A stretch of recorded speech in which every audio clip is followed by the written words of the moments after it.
I work for you now, and I want to work for you next year in the White House.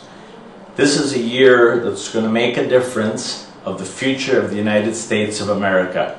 Are we going to have more of the same, or are we going to have a complete change? Are we going to remember that we're made by God, we are God's creatures, we'll answer to God someday?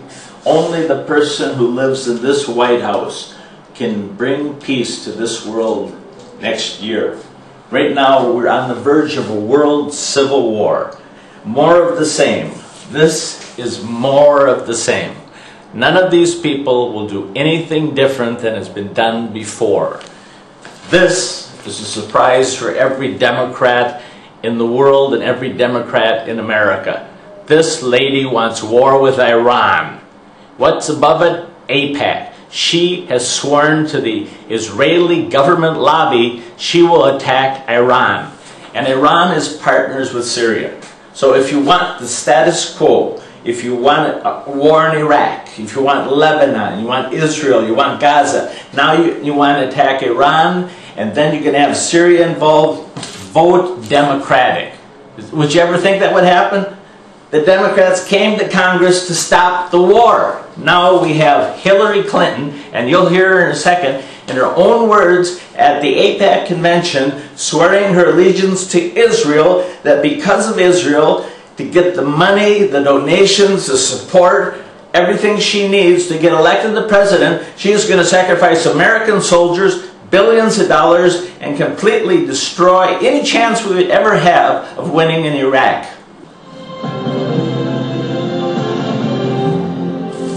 About 5,000 Aipac members are attending this conference. The speakers include a number of members of Congress. And that is in large measure a tribute to the amazing clout of Aipac. Before this three-day conference is over, about 50 U.S. senators will attend.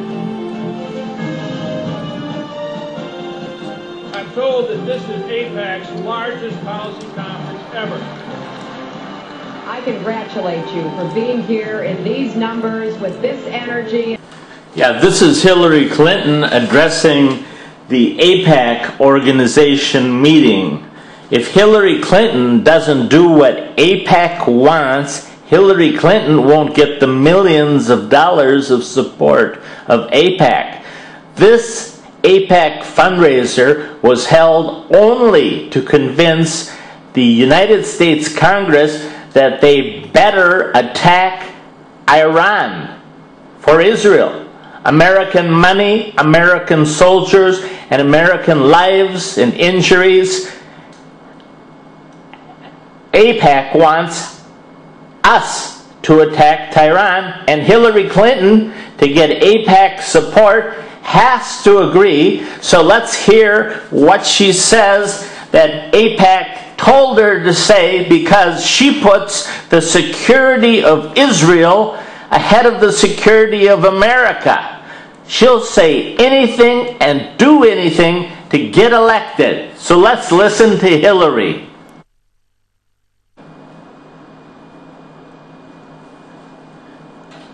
Pro-terrorist, anti-American, anti-Israeli rhetoric only underscores the urgency of our response to the threat we face. U.S. policy must be clear and unequivocal.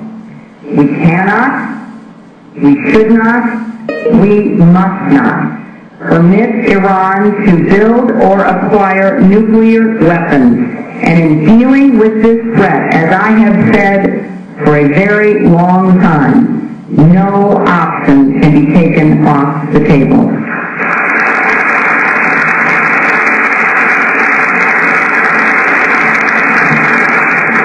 But Iran is a threat not only because of the hateful rhetoric spewed by its president, not only because of its nuclear ambitions, but because it uses its influence and its revenues in the region to support terrorist elements that are attacking innocent Israelis. And now we believe that I went to hear Senator Clinton speak in Concord and was not called on during the meeting, but afterwards approached the senator and asked her about the comments that she'd made at the Aipac meeting earlier in the week, and asked her if she really would leave all options on the table, and how could she threaten, in effect, other countries' children with nuclear genocide. She looked me right in the eye and she said, no options are off the table. We cannot abide by a nuclear-armed Iran. It would be an existential threat to the United States. And what I found really interesting in that comment, and that use of the word existential, is that isn't a word that's used very much in U.S. political discourse, but it is used in Israel's political discourse. Okay, now you just heard Hillary Clinton speaking at the AIPAC convention, the biggest convention ever held in the history of AIPAC. That's the Israeli government lobby that controls our Congress and who gets elected to every national office. Okay, you got that? This year was the biggest one. They all came to Washington. They had 500 meetings to talk to people about attacking Iran for Israel. Attacking Iran for Israel. Okay? Now you heard her say these words to get the election, to get the millions of dollars, so we can send $7 billion back to Israel. God only knows why.